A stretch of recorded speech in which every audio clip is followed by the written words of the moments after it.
Today I'll teach you how to increase your focus by a long shot using the 5-minute rule.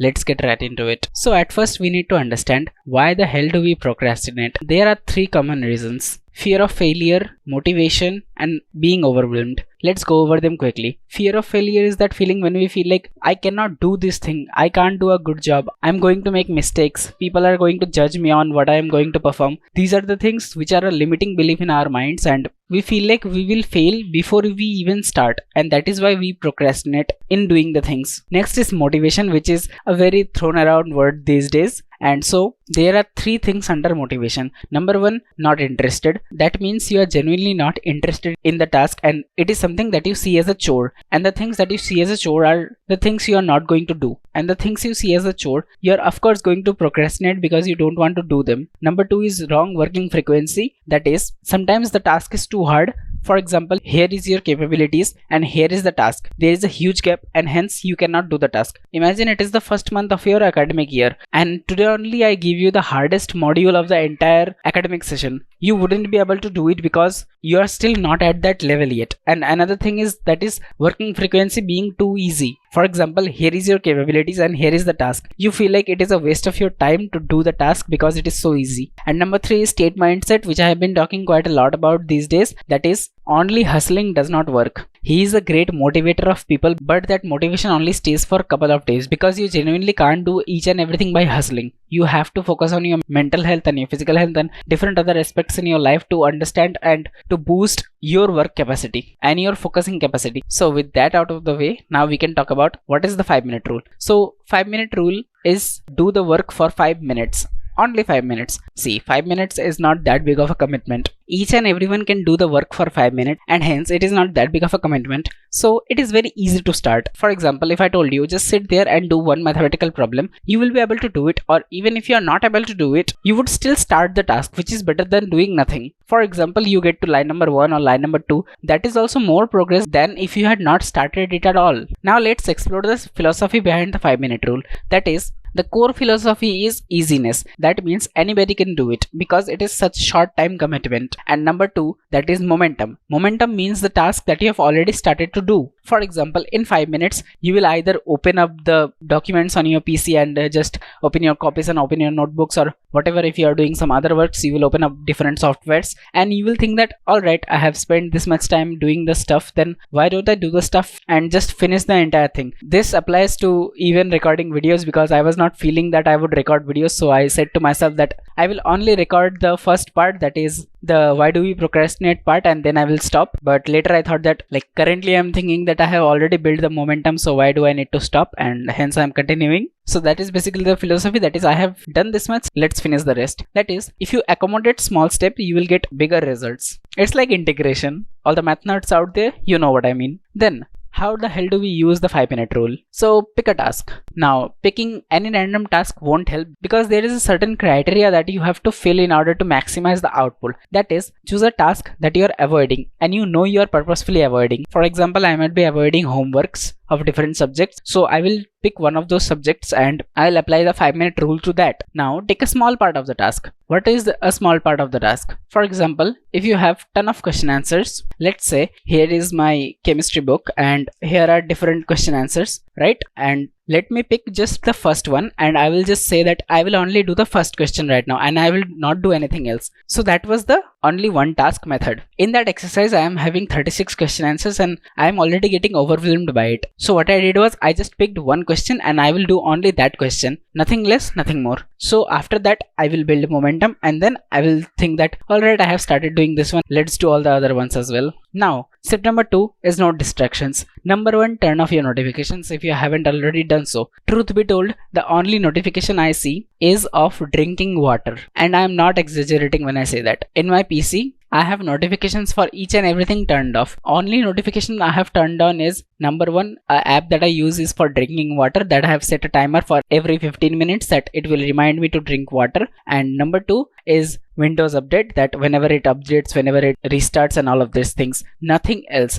I previously used to have my PC with all the notifications turned on, and each and every time something will pop up, it will just distract me so much because Google Chrome or Microsoft Edge alone is putting out few hundreds of notifications. So how am I supposed to deal with all of them? And step number 3 is using a timer. Set a 5-minute timer, because you are actually telling to yourself that only 5 minutes, not more, not less. If you're not setting a timer, you will feel like you're tricking yourself, and so your brain will recognize the signs of danger and tell you to procrastinate more. So if you set a timer, you will genuinely think that only 5 minutes, not more, not less. And then of course you have to focus. So let's get on to the good stuff now, the benefits of the 5-minute rule. Number 1, stress management. Now you might be thinking that how the hell does 5-minute rule help me in stress management? It helps in the way that you generally think about tasks as there being too much on your plate, and instead of that, the 5-minute rule shifts your mindset towards action oriented things. Like instead of thinking that I have got too many stuff to do and I have to get so much stuff done, instead you will think like, alright, I will just focus for 5 minutes and I will just get a little bit of work done in 5 minutes. I'll build the momentum and then I'll continue. Number 2 is divide and conquer. Divide and conquer basically means you're taking up a big task and you are dividing it into smaller portions. Now if you want to check out how to divide a big project into smaller tasks, then you can go and check out the video above. And number 3 is big task will seem smaller. Now that stress management is done, let's move on to productivity. The 5-minute rule increases your productivity by actually making you do the stuff, because most people fail there, that they don't do the stuff. The 5-minute rule is genuinely made to counter that. It is made to make you do the stuff and you actually get shit done. So it's better than sitting and doing nothing. If I half complete a question or if I half record a video, that is far better than me not recording or not completing a question at all. And number 3 is self-confidence, which is related to mindset stuff, that is I can do it. For example, if you are genuinely following a routine and doing this 5 minutes of task every day, see, here is the drink water notification.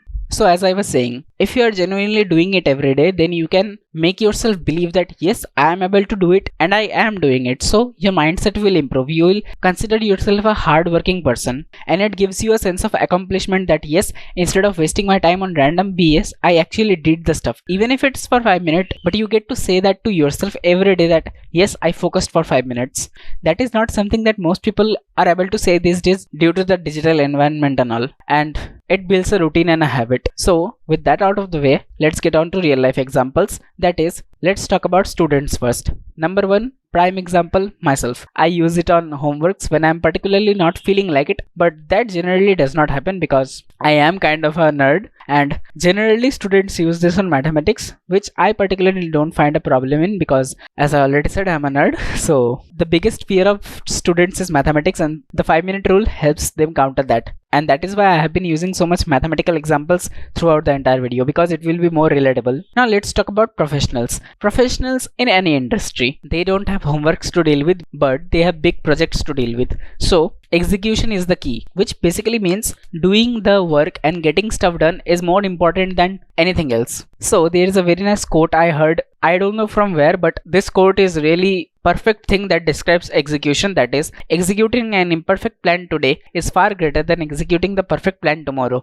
because you're losing your time. So now let's talk about my story. And the reason I have written chemistry photo friend is because chemistry is the subject I used to hate a lot. Apart from social studies and all, chemistry was a subject that I used to hate like anything else up until class 10. Currently I'm in class 11 preparing for JEE, and the chemistry in JEE, like class 11 chemistry and class 12 chemistry, I'm currently liking it because I feel like I'm getting the answers, I feel like I'm doing the stuff, and I feel like I'm doing the question answer, I am able to do the question answers, and so I'm feeling like yes, this is easy and thing is getting through inside my head. But up until class 10 this was not the case. Up until class 10 I procrastinated a lot, especially in class 9 I tried to cram each and everything before the exam, and it was hectic because if you are not interested in stuff, you will not get much work done compared to when you are interested in stuff. Throughout my life I have been genuinely interested in mathematics, so the class 9 version of me, if given 1 hour of time, he would complete 10 or 20 or 50 mathematical questions depending on their difficulty, whereas my class 9 version would complete 1 or 2 or 3 questions barely of chemistry in that same period of time. But now they are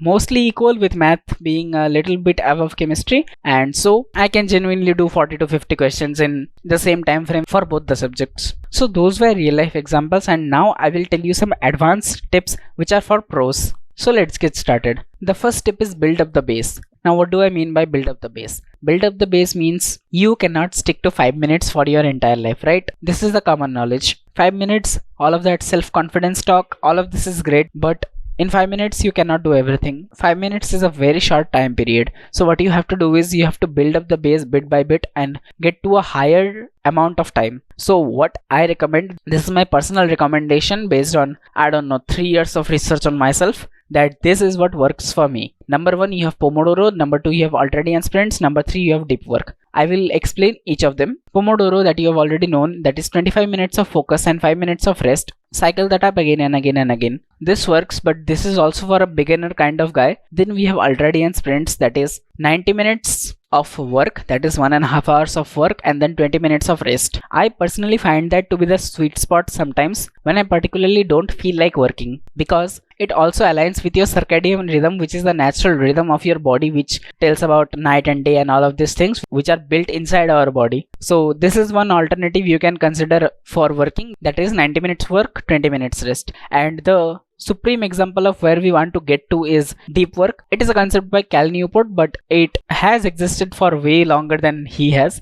and I don't mean it in a disrespectful way, because people in the past used to also work like this only, that is 3 hours of genuine work, that is 3 hours of ultra focused work, high intensity work. This is the gold standard, and if you are able to get to this level, then each and everything will change. You will look back upon yourself and think like, ultradian sprints, Pomodoro, 5 minutes, what the hell, I did not even get anything done in that time. In 3 hours I'm getting so much shit done. Currently I am somewhere in the middle of ultradian sprints and deep work myself, that is sometimes I can genuinely do deep work for 3 hours and then take a 1 hour break and then do 3 hours again. But sometimes I feel so lethargic, I would say, that I am stuck in ultradian sprints. It's very nice to alternate between these two, but what you want to be doing is get into the gold standard. But currently, if you are not in any of those levels yet, focus on getting from 5 minutes to 25 minutes. That is the Pomodoro technique. Number 2, tracking. I will not go over much depth in tracking because it is not that big of a thing that will move the needle for you. Basically note down what you have accomplished, and that will be a way of looking back upon yourself and thinking that, wow, I got this much shit done. You can open a Google Docs or you can open a Microsoft Word like file, and you can just write down current time. Then you can just write down whatever you have accomplished in whatever time frame and all of that. Number 3 is consistency, and the first tip is use it daily, preferably the same time. Now why do I say it? I say it because if you use it daily, number 1, it will make a habit, and if you use it at the same time, it will make a routine. You will slowly start getting into the work mode, and you will feel like focusing is much easier in that time. So you will be able to go to the ultradian sprints and deep work way faster. That is also basically point number 2, that is make it a habit like brushing teeth, and this should be second nature to you. Point number 3 is something I have heard investors talk about, that is red day versus red week. In investing, red day basically means the day you are actually on losing streak rather than on winning streak. Basically you are losing the money, and red week means in the entire week you just lost money. So what does it have to do with focus? Well, actually a lot, because you want to be avoiding red weeks at all cost. You can have a red day or two. I'm not saying that you cannot have a red day also, but if you are having a red day, don't make it a red week. That is, if you are not focusing for one day and if you are just not getting tasks done for one day, don't make a fuss over it that, alright, today I failed, so what is the point of even continuing? I broke my streak and all of that nonsense. Just focus on doing the stuff again tomorrow. Don't turn a red day into a red week. Don't let one mistake ruin your entire week. There is a very nice rule that I heard from somewhere, that is, don't let something pile up for more than 2 days. For example, if you are working out and you missed a day or two of working out, don't let it be more than 2 days. For example, today you missed, tomorrow you missed, make sure you do at least one push-up the next day, and don't let it be more than 2 days, because if it is more than 2 days, it will surely turn into a red week and you will regret it so much later. So Now what to do? Number one thing is you can go and subscribe to my Saturday Stories, which is my email newsletter, and I went overboard with the ink, but never mind. Now second thing you can do is you can watch this video over here or somewhere, that is feeling stressed without any reason, if you are genuinely feeling stressed without any particular reason for it. And number two, that is you can watch how to say no without feeling guilty, because saying no is a crucial part in our lives, and by saying no we are actually creating time to do other stuff that we want. So that was it for this one. I'll see you in the next one. Start if you haven't already.